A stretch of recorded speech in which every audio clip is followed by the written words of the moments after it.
Our look ahead to spring practice rolls on. We're talking about 3 offensive guys who need to take full advantage of spring practice. We'll start with your group of receivers. Yeah, I mean, I think you got to put all those kind of returning guys, that group of returning guys in there, being Chaz Nimrod, Caleb Webb, Dante Thornton. Yeah. You know, when given an opportunity, Nimrod made a couple plays because of the injury to McCoy last year. He got on the field.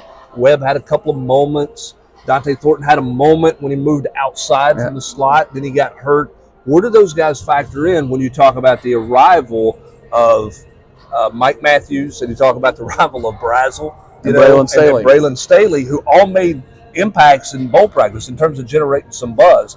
So where do those guys factor in this spring? They need to take full advantage of it this spring. They should have a leg up on those newcomers in terms of knowing the offense. I think they've got to have a big spring.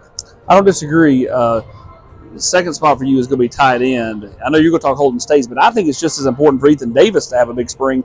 You heard a lot of praise from the coaching staff a year ago. Didn't get a ton of playing time. He's got to be one of those guys that takes a big step. It all starts next week. Yeah, no doubt. And that whole position has to take a big step forward because what you're replacing is all of your production. When you talk about Jacob Horn being on and McCollin Castles. For Staes, he's a guy that everybody feels like is proven, but he's not proven in this offense. And you think back to Castles and his discussion about how tough spring was on him a year ago, trying to learn that offense. And he credited Jacob Warren for all the extra work that he gave him to help him learn it.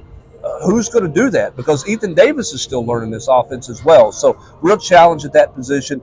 Physically, I think Staes has got everything that you want. Just how quickly can he adapt to playing in a style that he's never been a part of? Because it's very different what they're doing here than what they did at Notre Dame. Option 3 would be on the offensive line. Yeah, and that's Vyson Lang. And where does Vyson Lang play? Is he a guard? Is he the backup center?